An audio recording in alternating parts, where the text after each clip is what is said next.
ॐ गणानां त्वा गणपतिगं भवामहे कविं कवीनामुपमस्रवस्रवं ज्येष्ठराजं ब्रह्मणस्पद आनशृण्वन्नोतिभिस्सीदसादनं प्रणो देवी सरस्वती वाजिनीवती वीणामवित्रयवतु गणेशाय नमः सरस्वत्यै नमः శ్రీగురుభ్యో నమ హరి ఓం. తాకట్టులో ఉన్న బంగారాన్ని విడిపించి ఆ రోజు ఆన్లైన్ రేటుకే మేము కొంటాం. Sharma gold company. ఓం శ్రీ మాత్రే నమః. అందరికీ కూడా చక్కగా వచ్చే మాఘమాసపు శుభాకాంక్షలు చెబుతూ మీ అందరికీ కూడా ఇళ్లలో శుభకార్యాలు జరగాలని ప్రార్థిస్తూ అమ్మవారిని ఓం శ్రీ మాత్రే నమః. మాస ఫలాలు కార్యక్రమానికి స్వాగతం సుస్వాగతం. ఫిబ్రవరి మాసంలో ఏ విధంగా ఉండబోతోంది ద్వాదశ రాశుల వారికి తెలుసుకుందాం. మరి ఓం శ్రీ మాత్రే నమః. ఆస్ట్రో భాగ్యలక్ష్మి అనే ఈ ఛానల్ని సబ్స్క్రైబ్ చేశారా? చేయకపోతే వెంటనే చేయండి. అంతేకాకుండా జాతకాల నిమిత్తం ఏదైనా సి సెక్షన్కి కానీ లేకపోతే కుంభ వివాహాలు కదలి వివాహాలకు కానీ మీరు నన్ను సంప్రదించవచ్చు. శ్రీ సౌభాగ్య మ్యారేజ్ బ్యూరో కూడా గత 16 సంవత్సరాలుగా మేము రన్ చేస్తున్నాము. దాని నిమిత్తం కూడా వివాహానికి పెళ్లి సంబంధాల కోసం కూడా మమ్మల్ని సంప్రదించవచ్చు క్రింది నెంబర్లలో. ఓం శ్రీ మాత్రే నమః. ఓం శ్రీ మాత్రే నమః. కర్కాటక రాశి వారికి మాస ఫలాలు కార్యక్రమానికి స్వాగతం. ఏ విధంగా ఉండబోతోంది కర్కాటక రాశి వారికి అనే విషయాన్ని మనం తెలుసుకుందాం. మరి ముఖ్యంగా చూసినట్లయితే ఫిబ్రవరి నెలలో కర్కాటక రాశి వారికి కొన్ని విషయాల్లో ముందుకు వెడతారు. కొన్ని విషయాల్లో ఇంకా వేగవంతంగా కిందటి మాసం కంటే ముందుకు వెళతారు. కొన్ని విషయాల్లో చిన్న బ్రేక్స్ కూడా కనపడుతున్నాయి. అయితే ముఖ్యమైనటువంటి విషయం ఏంటంటే శని భగవానుడు అష్టమంలో సంచారం వలన ఆ బ్రేక్స్ అనేవి మనకు కామన్గా మనం అనుభవిస్తూనే ఉన్నాము. అయితే కొన్ని విశేషమైనటువంటి విషయాలు ఏమిటంటే కనుక రవి కూడా అష్టమంలోకి వెళ్ళడం వలన ఈ యొక్క కర్కాటక రాశి వారికి అనారోగ్య సూచనలు కనపడుతున్నాయి. జాగ్రత్త. ఆరోగ్యం భాస్కరాది ఇచ్చేది అంటారు కదా, అందువలన ఈ జాగ్రత్తలు మీరు తీసుకోవడం అనేది చెప్పదగిన సూచన. తర్వాత ముఖ్యమైనటువంటి విషయం ఏంటంటే ఇతరులను నమ్మి కొత్త రకాలైనటువంటి పనులన్నీ కూడా మీరు మొదలు పెట్టేద్దాం అనేసుకుంటారు. భాగస్వామ్య వ్యవహారానికి కూడా వెళ్ళిపోతారు మీరు వ్యాపారాల్లో. అయితే అది అంతా మనకి మంచిది కాదు, గుర్తుపెట్టుకోండి. డాక్యుమెంటేషన్ కరెక్ట్గా ఉండాలి. తర్వాత వాళ్ళు ఎవరు ఏమిటి అనేది ఎంక్వైరీ చేసుకోండి. వాళ్ళ వెనకాల ఉన్నటువంటి స్థితిగతులు, ఆర్థిక పరిస్థితులు, వాళ్ళ మెంటాలిటీలు, వాళ్ళ కుటుంబ స్థితులు, ఇలాంటివన్నీ జాగ్రత్తగా మీరు ఎంక్వైరీ చేసుకునే ముందుకు వెళ్ళండి. లేకపోతే కనుక మనకి చేతులు కాలిన తర్వాత ఇంకా మీకు తెలుసు తత్మాది నేను పూర్తి చేయక్కర్లా, ఆకులు పట్టుకుంటే ఏమీ లేదు. ఆ విషయం గుర్తుపెట్టుకోండి. తర్వాత ఇంకొక విషయం ఏమిటంటే కనుక ఎవరి తీరు వాళ్ళదే ఉన్న విధంగా ఉన్నటువంటి మనుషులందరూ కూడా మన కుటుంబంలో ఏకాభిప్రాయానికి రావాలంటే కొన్ని విషయాల్లో మీరు కొంత చొరవ అనేది చూపిస్తూ ఉండాలి. అంతేగాని ఎక్కడ వేసిన గొంగళి అక్కడే ఉన్నది అన్నట్టుగా ఉండొద్దు. కాస్త చాకచక్యం, సమయస్ఫూర్తి, తర్వాత ఏంటంటే ఇంట్లో వాళ్ళ మీద ప్రేమాభిమానాలు మీ మనసులో ఉంటే ఎవరికి తెలుస్తుంది? మీరు పైకి వ్యక్తం చేస్తేనే బాగుంటుంది. ఆ విషయం గుర్తుపెట్టుకోండి. తర్వాత ఇంక ముఖ్యంగా ఏంటంటే కనుక కొన్ని విషయాల్లో అదనపు బాధ్యత స్వీకారాలు కనపడుతున్నాయి.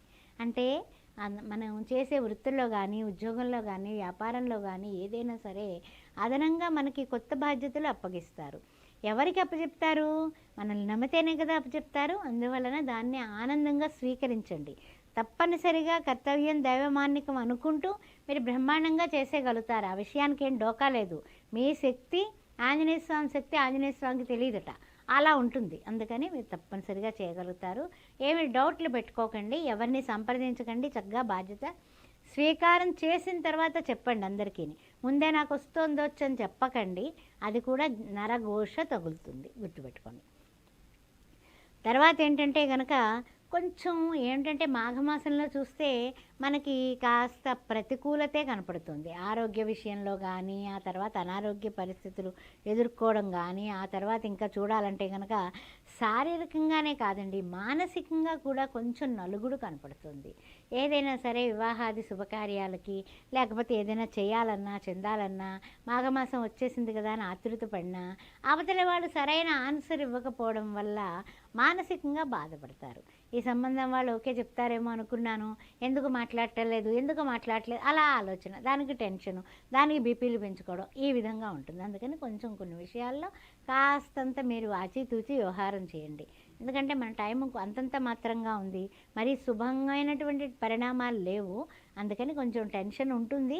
ఆ టెన్షన్ని పూర్తిగా మనస్సుకు పెట్టుకొని మనస్సును పాడు చేసుకోకండి. తర్వాత ఇంకొక విషయం ఉంది, ఏమిటంటే కనుక కొన్ని విషయాల్లో మొత్తం మా అధికారులతో సంయమనం పాటిస్తూ తగిన రీతిలో ముందుకు వెళ్ళాలి. అంతేగాని అధికారులు చెప్తారు, వాళ్ళు చెప్పేయడం చాలా ఈజీగా చెప్పేస్తారు. ఈ పని ఇలా చెయ్యి అలా చెయ్యి అని 2 ముక్కల్లో పురమాయించేస్తారు. ఆ పనిలో ఉండేటటువంటి సాధక బాధకాలు కానీ, ఒకవేళ వ్యక్తుల్ని కన్విన్స్ చేయాలంటే ఆ చేసే తీరు కానీ, ఆ తర్వాత ఆ నైపుణ్యత కానీ, ఆ తర్వాత అక్కడ ఉండేటటువంటి విషయాలను అర్థం చేసుకునే పరిశీలించేటటువంటి వ్యక్తిత్వం కానీ, ఇవన్నీ మనకు ఉండాలి కదా. మరి అలాంటప్పుడు కోర్టు వ్యవహారాలు కానీ, వ్యాపారాల్లో కానీ, ఉద్యోగాల్లో కానీ, వృత్తుల్లో కానీ, ఏ విషయంలో పాత్రికేయ మిత్రులు కానీ కాస్త జాగ్రత్తగా తెలివితేటలుగా మీ యొక్క డెడికేషన్, డిటర్మినేషన్, ఆ తర్వాత డిసిప్లిన్ మూడింటిని కూడా అనుసంధానం చేసి నడుచుకోవలసిన మాసము ఇది. బాగా గుర్తుపెట్టుకోండి. ఎందువల్ల అంటే నేను చెప్పాను నువ్వు చేయలేదంటేనే అవతల వ్యక్తి మనల్ని నలుగురిలో అరిస్తే మనం ఎంత బాధపడిపోతాం కదా. అందుకని కొంచెం జాగ్రత్తగా ఉండండి. తర్వాత ఏంటంటే కనుక సమయానికి తగ్గట్టుగా, అబ్బా మీరు చెప్పింది సార్ అద్భుతం సార్ అంటే చాలు, అవతల వాళ్ళు ఇంకేమనలేరు. చేసింది నేను ప్రయత్నం చేస్తున్నాను సార్ అంటే ఎంత బాగుంది, చెప్పారు సార్ కానీ చేయొద్దా అంటే ఎట్లుంటుంది, అదనమాట. ఆ విధంగా మీరు కొంచెం ప్రేమపూర్వకంగా, కొంచెం ఆత్మీయత రూపంగా, ఆ తర్వాత మన మాటని తీయగా మార్చి షుగర్ కోటెడ్ ట్యాబ్లెట్ లాగా మాట్లాడటం నేర్చుకోండి. ఈ మాసం చాలా అవసరం ఇది, ఓకేనా. ఆ తర్వాత కొన్ని విషయాల్లో మనకి ఏంటంటే కనుక కొన్ని పనులు బాగా జరిగిపోయి ఆ తర్వాత జరక్క కొంచెం చికాకు, కోపము, విసుగు, ఇవన్నీ మనం మనుషులవే కదా, మనం ఏం రాళ్ళు రెప్పలు కాదు కదా, వస్తాయి, రాకుండా ఏం మానవు, వస్తాయి. మీరు మీ యొక్క బంధువులకు కానీ, మిత్రులు కానీ, మీ ఇంట్లో వాళ్ళకి కానీ దురుసుగా ప్రవర్తించారా అందరూ దూరం అయిపోతారండి. మీరే గుర్తుపెట్టుకోండి. మీ నాలుకని ఇందాక చెప్పాను కదా, తీయగా మాట్లాడటం అనేది అలవాటు చేసుకుంటే ప్రపంచాన్ని జయిస్తారు.